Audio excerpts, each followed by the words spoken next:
In the book of Romans chapter 10 verse 13, it says that whosoever shall call upon the name of the Lord shall be saved. Kung isasalin natin sa Tagalog, ang sinumang tumatawag sa pangalan ng Panginoong Hesukristo ay maliligtas. Ang kaligtasan ay libre.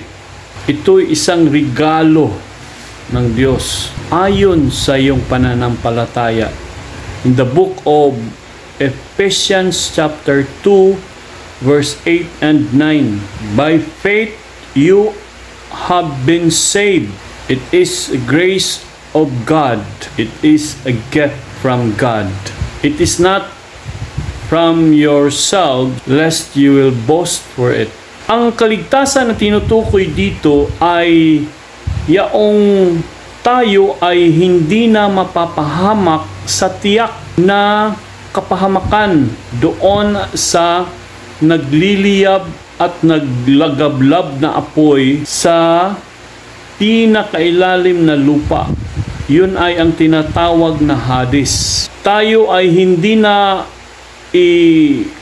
ilalagay doon o hindi na mapupunta ang ating kaluluwa doon at ang ating espiritu, kundi maliligtas tayo doon at dadalhin tayo sa paraiso, sa langit. Doon ay wala ng gutom, wala ng uhaw, wala ng problema. Dahil kasama na natin ang ating hari sa mga hari, Diyos sa mga Diyos, Panginoon ng ating Panginoon, na walang iba ang Diyos Ama. At dito tayo magagalak sapagkat ang buhay natin doon ay eternal.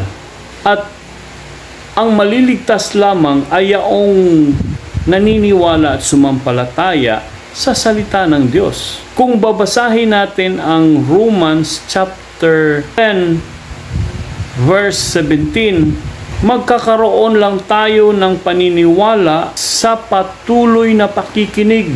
At ang pakikinig na ito ay sa pamamagitan ng salita ng ating Panginoong Hesukristo. Ang hindi naniniwala at hindi nakikinig ay hinatulan na. Kaya mapalad ang sumampalataya sa Diyos na hindi nakikita dahil siya ay espiritu at katotohanan. Ang katotohanan ay ito yaong nakasulat sa banal na Biblia. At kung ito'y iyong pinaniniwalaan, ikaw ay mapalad sapagkat ikaw ay magmamana ng buhay na walang hanggan. Ang eternal na buhay kasama ang Diyos sa langit. Ang Diyos ay nakatira sa third heaven, sa pangatlong langit. Naroon ang kanyang kaharian, ang kanyang kingdom na made of gold. Kaya napakapalad natin na tayo ay naniniwala at makakamta natin ang ating pinaniniwalaan kung tayo ay mabawian na ng buhay dito sa daigdig. Alam natin tayo ay aalis din sa daigdig na ito dahil tayo ay dadaan lamang tayo dito sa daigdig. Kung ikaw ay aabot ng 80 years old, bonus na yan sapagkat nakasulat sa banal na kasulatan, ang tao ngayon, ang buhay ay hanggang 70 years na lang. Kaya pag umabot ka ng 80, 90, bonus na yan. Di ba?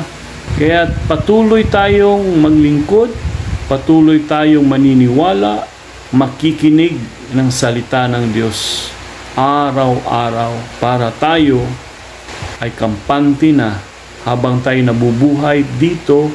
Hinihintay natin ang Panginoong Hesukristo sa muli niyang pagbabalik ay makasama niya tayo.